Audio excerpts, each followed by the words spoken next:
Welcome, everyone from Westside and anyone joining us. We're studying church history from 64 AD to about the middle of the 4th century, about 350 AD. We've been looking at, starting last week, the persecution of Christians, and we looked and examined the idea of the pagan populace as a whole, why they hated Christianity, why they persecuted. Because obviously in the New Testament, the first persecutors were the Jews against mostly fellow Jews. It would be later that Gentiles would also be persecuted. But by that time, Jerusalem had fallen in 70 AD, and so Jewish persecution almost came overnight to an end. But it was the Roman persecution that became very, very dangerous, and of course, along with the pagan population. And so tonight and next week, these two lessons, part one and two, we want to look at the official persecution of Christians that began with, first of all, the Roman Emperor Nero. So we're going to look through about 202, which of course would be the beginning of the 3rd century. So we're going to look through the last part of the 1st century all the way through the 2nd century and just barely into the 3rd in order to get an idea of what is going on. Now, most everybody is familiar with Nero's persecution of the early Christians. I want to remind you that Jesus had warned, especially his apostles, of what would take place. And if you want to turn with me to Mark, the 13th chapter, let's go back one slide for a second, and begin reading with me in Mark chapter 13. I want to see what Jesus says to his disciples, beginning at verse 11. But when they arrest you and deliver you up, do not worry beforehand or premeditate what you will speak. But whatever is given you in that hour, speak that, for it is not you who speak, but the Holy Spirit. So a promise made directly to the apostles that the Holy Spirit would guide their words. But then this warning, now brother will betray brother to death, and a father his child, and children will rise up against parents and cause them to be put to death. And you will be hated by all men for my name's sake. Again, that idea, the overall hatred that came from the pagan population and from the Romans officially. To go on with the reading, but he who endures to the end shall be saved. So again, we need to see what Jesus is warning of them. Back in verse 9, he had warned them, of course, what would happen with the Jews. He said, watch out for yourselves, and they will deliver you up to councils. You will be beaten in the synagogues, and you will be brought before rulers and kings, obviously the Gentiles, for my sake, for a testimony to them. Also in John chapter 15 and at verse 20, Jesus said, remember the word that I said to you, a servant is not greater than his master. If they persecuted me, they will also persecute you. If they kept my word, they will keep yours also.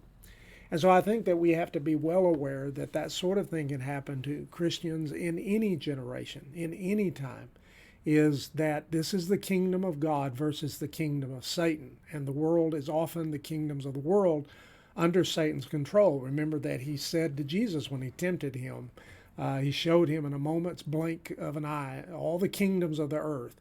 And he said, if you'll bow down and worship me, I will give these to you. Well, there would be no temptation if he really did not have the power to do that. There would have been no temptation in it if it had no reality behind the promise. But the reality is that the world is often under and mostly under the sway of the evil one. Now, the picture that we have here of the lions about to devour a small band of Christians, most likely slaves, in the Roman amphitheater is one that did take place. We did cite the fact that Tacitus mentioned that. The Roman, we're going to see him today, historian that came later than Nero, about 50 years later, but nonetheless tells of this kind of thing actually happening, not so much with lions, though that's possible, dogs and other wild animals that consume them. But be that as it may, that wasn't widespread. We say that it happened under every Roman ruler, under all circumstances, is just simply not the case. And we looked at that last week. All right, so let's begin with Nero. Nero rules from about 64 to 68 AD. Early in his reign, in July of 64, there was a great fire that engulfed the city of Rome. It lasted 6 days and 7 nights. It gutted 3 whole sections of the city. a great wind came up and carried it much wider than probably would have happened if that had not occurred. And a lot of people became to believe that Nero was the one who did that. Now, whether he did or not, he saw politically that he better do something about it.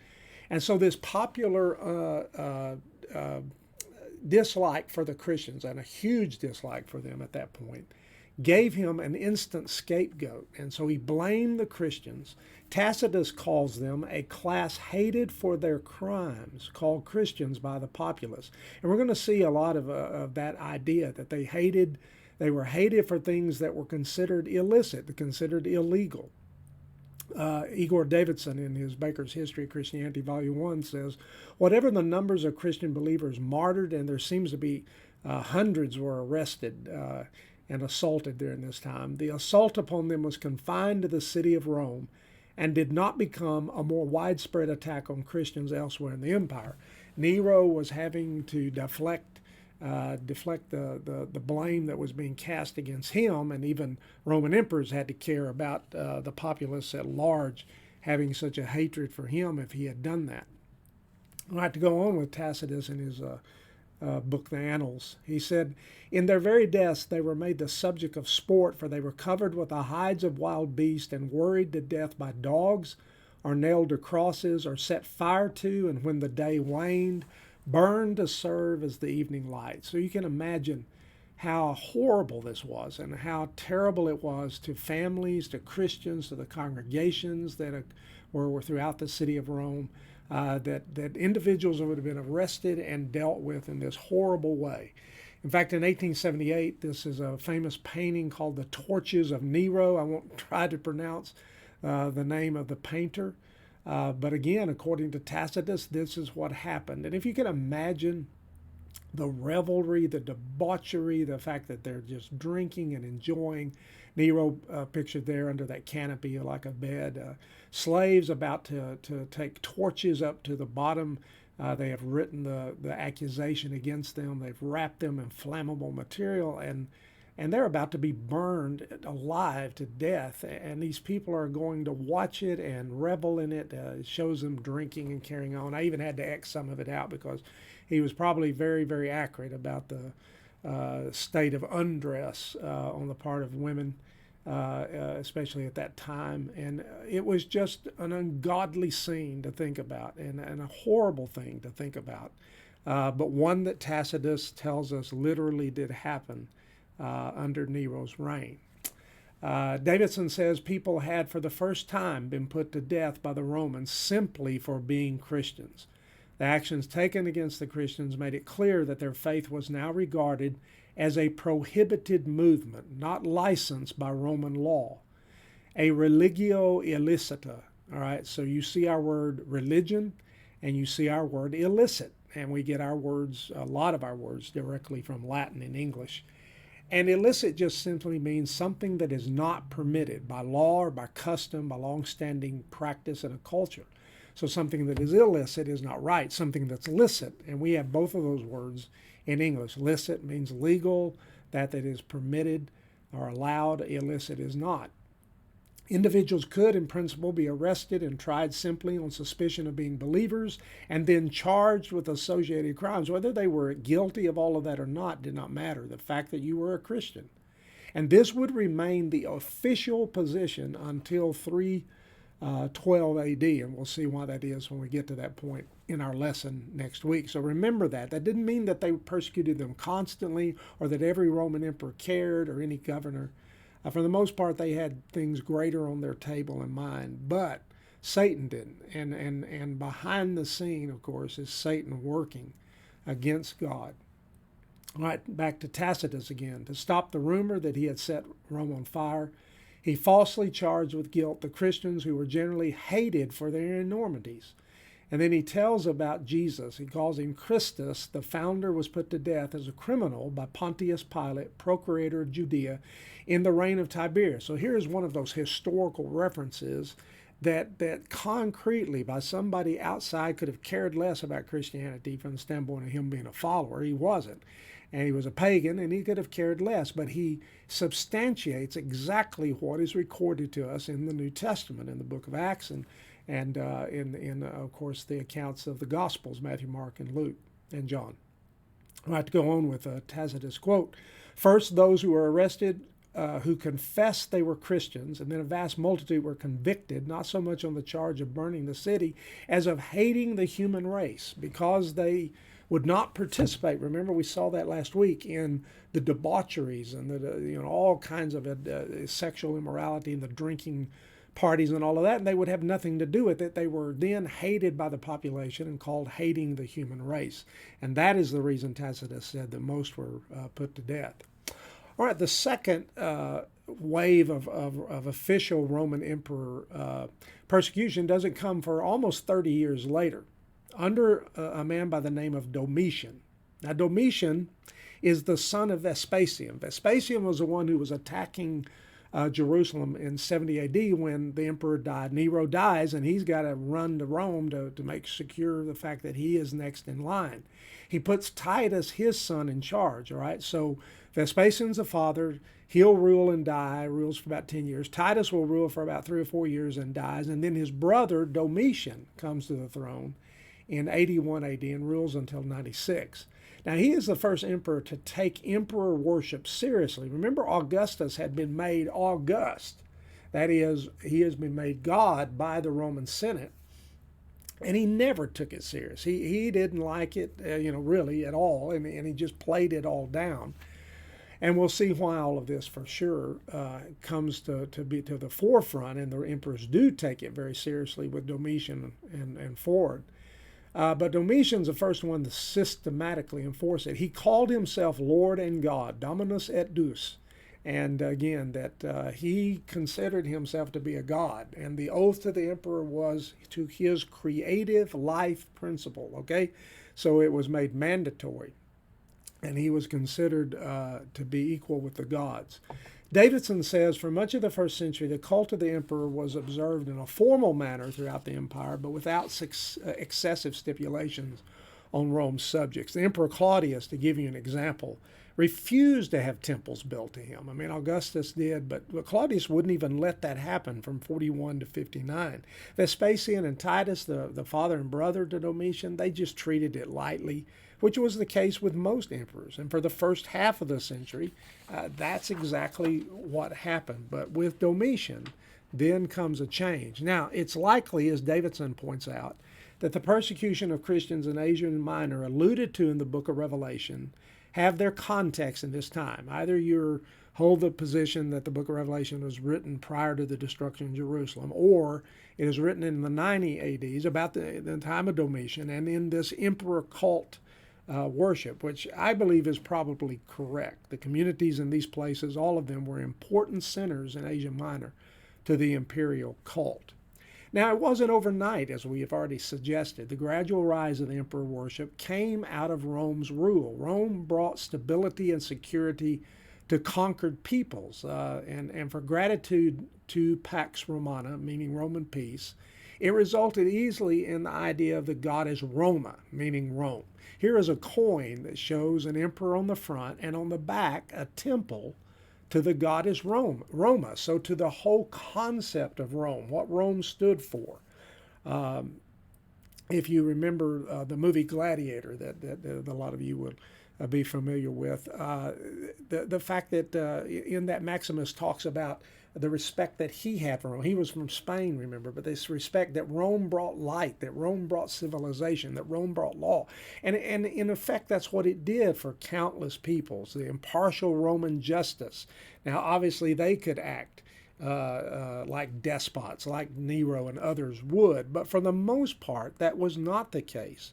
Rome cleared the roads of bandits and the sea lanes of pirates, and out of that security and commerce could develop and flow freely through the empire. What made the ability to preach the gospel, relatively unscathed in that first century was the fact of the Roman peace. So in the 2nd century BC, from 100 AD to 200, there were all these temples, especially in Asia Minor, that rose to the Roman goddess. So it was really easy then to see how that step could be taken just one step further and see it incarnated in the emperor, to see Rome in the emperor. So the first temple built to the emperor was at Pergamum, or as we know it in the seven churches of Asia as Pergamus, all right, in 29 BC. So long before John writes the book of Revelation in 90 AD, if that's when he authors it. Rome's greatest problem, as all the empires have faced, is the unification of all its peoples and languages and cultures and faiths into a conscious whole. You can think about prior to the Civil War in our country, for instance, when a person referred to their country, they did not mean the United States of America. That just seems odder than odd to us.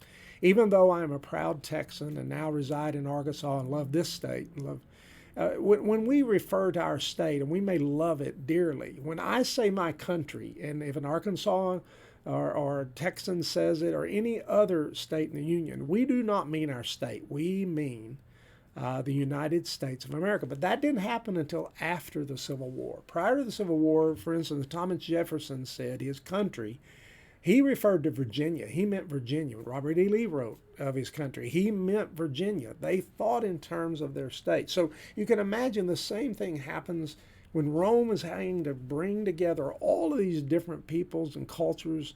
There is no faith among all of them that can bring it together. What's going to bring it together? It would be the worship of the Roman emperor. So here's Pergamum on the map. You see the seven churches of Asia there: Ephesus, Smyrna, Pergamum, Thyatira, Sardis, Philadelphia, and Laodicea are in Asia Minor, as we'd say. We think of Asia as a whole continent today, but Asia Minor was a province, a Roman province, and you see them listed there in the red: Galatia, Bithynia, Cilicia, Cappadocia, all those that we also see references to in the New Testament. All right, so Pergamum becomes a center, a great cult to the Roman emperor. None of the local ancestral faiths, Shelley says, had any hope of becoming universal, but Rome was universal. And as a result, Caesar worship became the keystone of imperial policy. It was deliberately organized in every province in the empire. Everywhere temples to the Godhead and the emperor appeared. And so emperor worship became the test of whether you were loyal to Rome or not, all right? Whether you were a good citizen or not. Think about this. If we refuse to salute the United States flag, we refuse to put our hand over our breast and say the Pledge of Allegiance. A lot of folks are, taking the knee and doing all that. And rightly so, there are conversations about how that just disrespects the flag and disrespects our country. And while we may be in agreement with that, you see how you need something to unify a nation, a people. And that's exactly what Rome was interested in. And so Shelley goes on to say, if a man refused to carry out the ceremony of acknowledging Caesar, he was automatically branded as a traitor and a revolutionary. And this will become such an official policy that every year, annually, you will have to come to an official place, burn a pinch of incense to the bust of Caesar, and call him Dominus et Deus, all right, Lord and God. You have to acknowledge that. And as we'll see later, you will be given an official piece of paper telling everybody that you did this, that you can show it to the officials if they would try to come and arrest you. Had the Christians, Shelley said, been willing to burn that pinch of incense and to say formally, Caesar is Lord, they could have gone on worshiping Christ to their heart's content. Rome didn't care how many gods you worshiped. As long as you would worship the emperor, then you could worship anybody else. But the Christians would not compromise, and that is why Rome, as a political power, regarded them as threatening the very existence of the empire. If they let one group get away with it, and they had let the Jews get away with it for a long time, but because of their incalcitrant behavior, but they were not about to do that with the Christians, who were not looked at as a race of people because they came from all walks of life. And to allow one group to do it would allow any group to do it, and they could not do that in their mind in the Roman Empire. All right, so let's move then into the early part of the 2nd century. Trajan rules from 98 to 117, and under Domitian's successors, Trajan and Hadrian will be the one that follows him. Life for Christians was on the whole relatively stable vis-a-vis the state. So Davidson's saying, for the most part, A Christian could worship without any kind of harm coming to him during the time of Trajan and Hadrian and even some of the emperors that came after that. But even now we see things happening. In 112, for instance, Pliny the Younger, governor of Bithynia, sought advice from Trajan regarding what to do with the Christians in his province.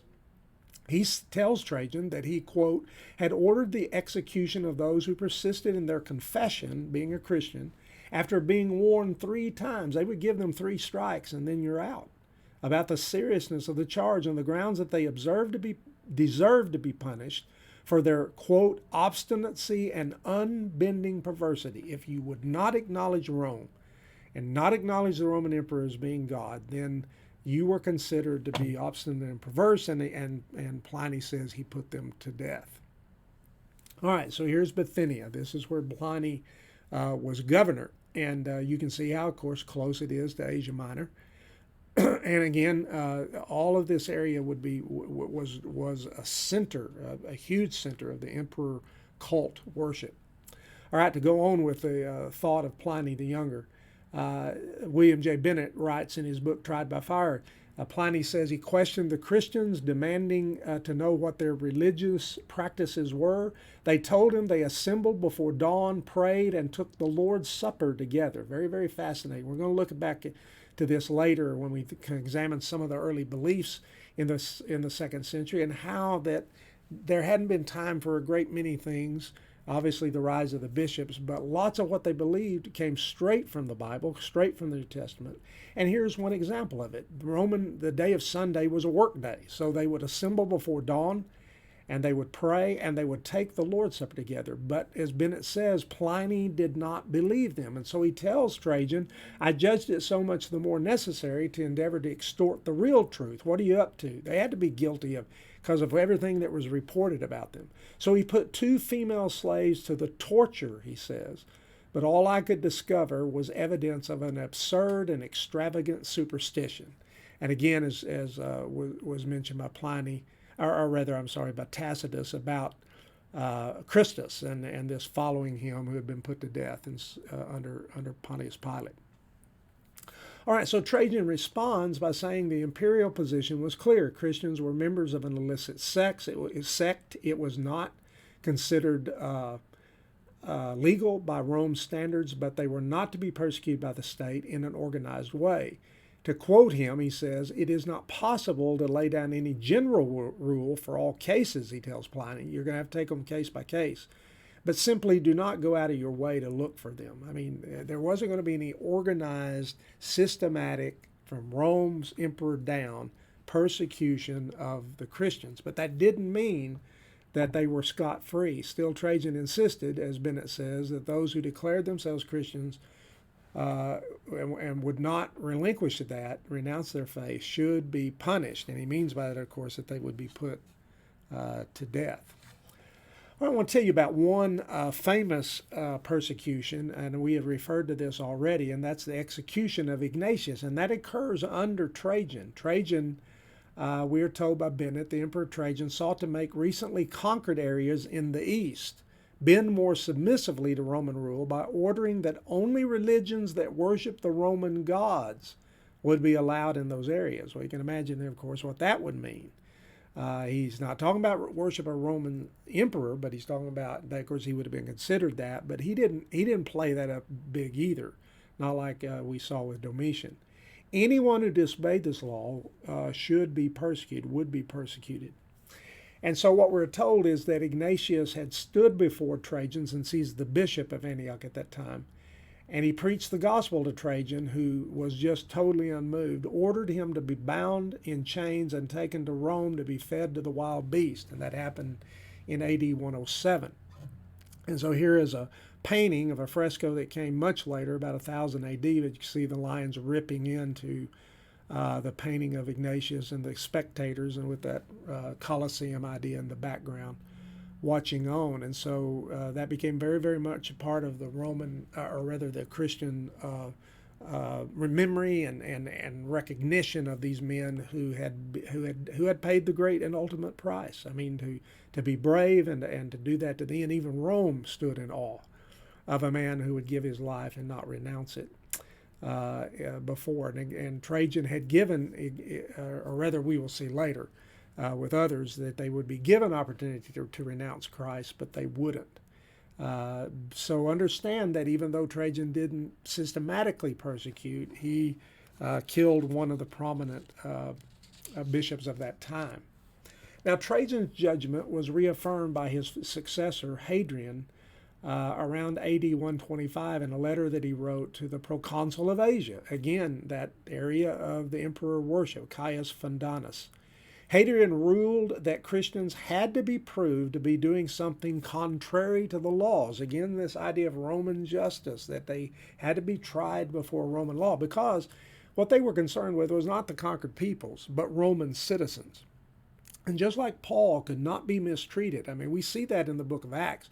When Paul would just state, am I to be beaten, bound, and scourged as a Roman citizen, uncondemned, being brought before the rightful rulers? And I mean, they would withdraw from him and feared, because just to bind a Roman citizen without the lawful means of carrying that out through the courts could punish you by death, or punish you by scourging, which could lead to death.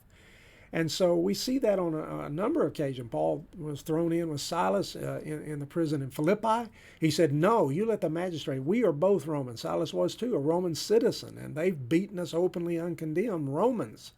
So you can see how that was very, very important, and the Romans held that.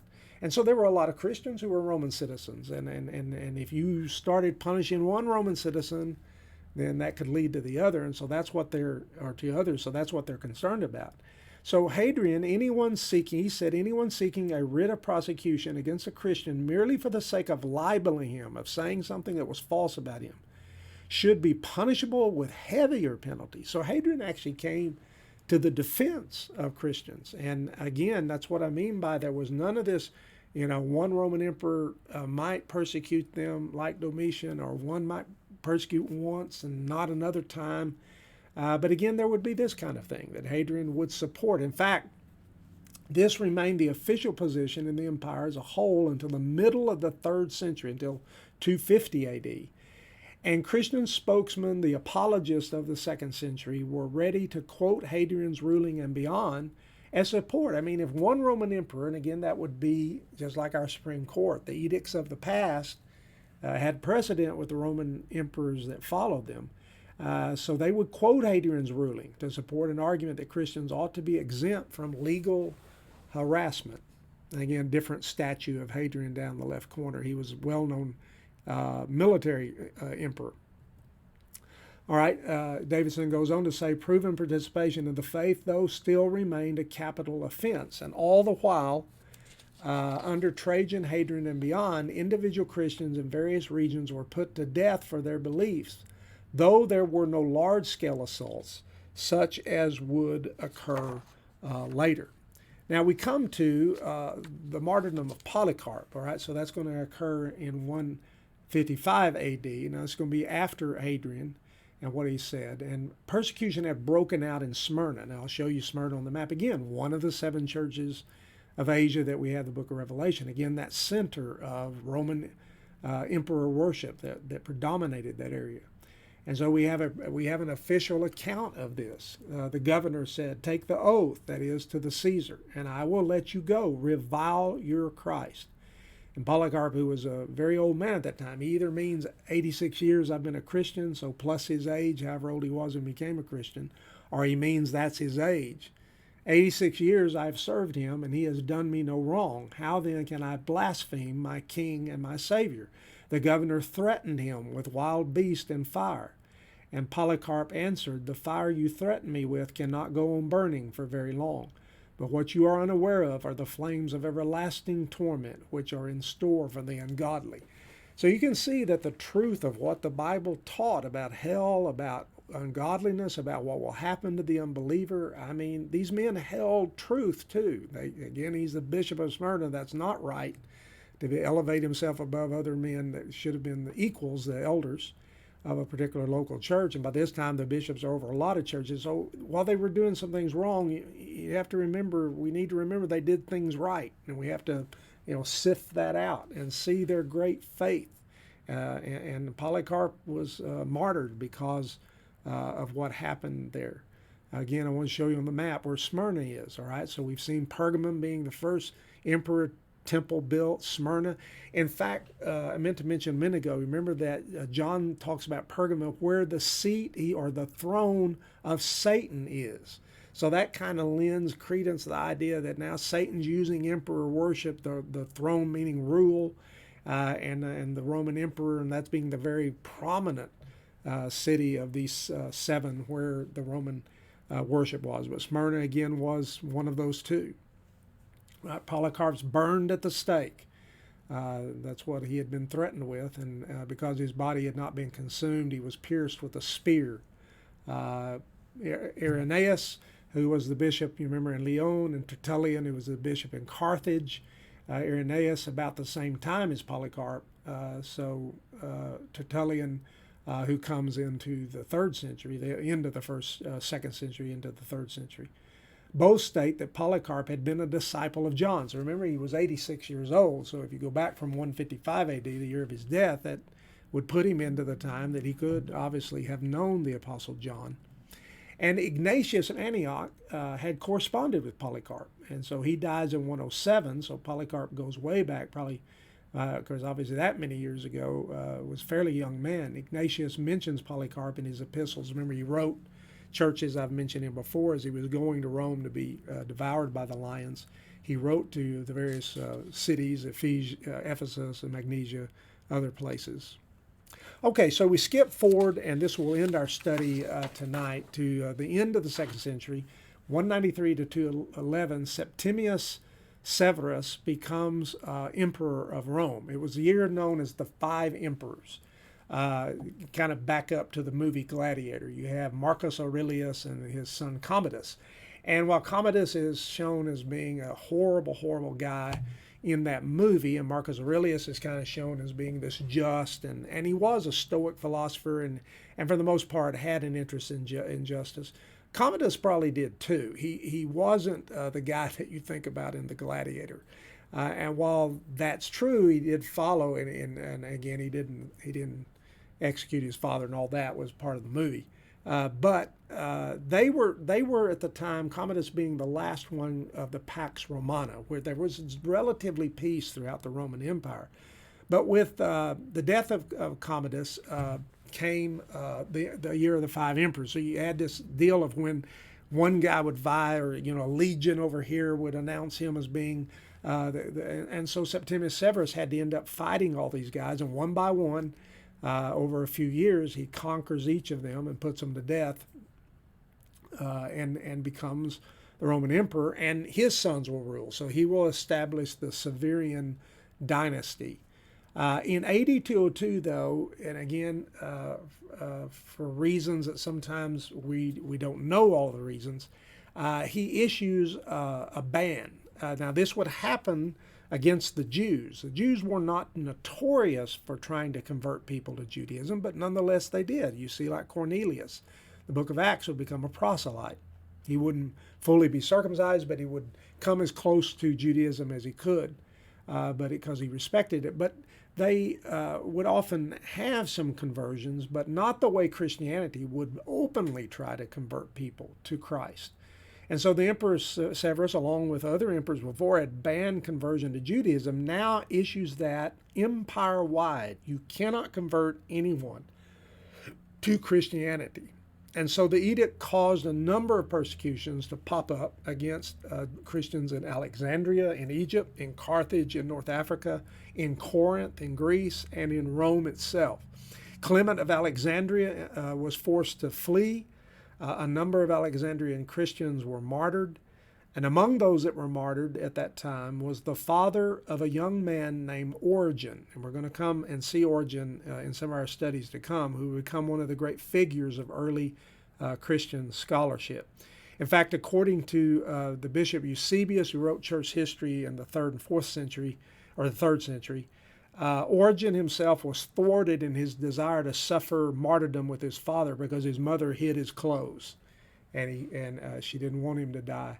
Whether that's true or not, we don't have any reason to doubt it. But nonetheless, stories that you read about all of this, and so we see what we see, and just kind of summing this up, is there There is no just empire-wide, persecution by the Roman emperors. Here is where we come to begin to really ratchet it up, right? To prevent them from converting anyone. There had been pop-ups in different times. It had been considered illegal. For the most part, they didn't care and wouldn't bring it to the forefront unless they took emperor worship very seriously, as we saw in Domitian's case. And we are going to find out with some others who will try to destroy Christianity entirely. And so that will be our study next week. So thank you very much for joining us.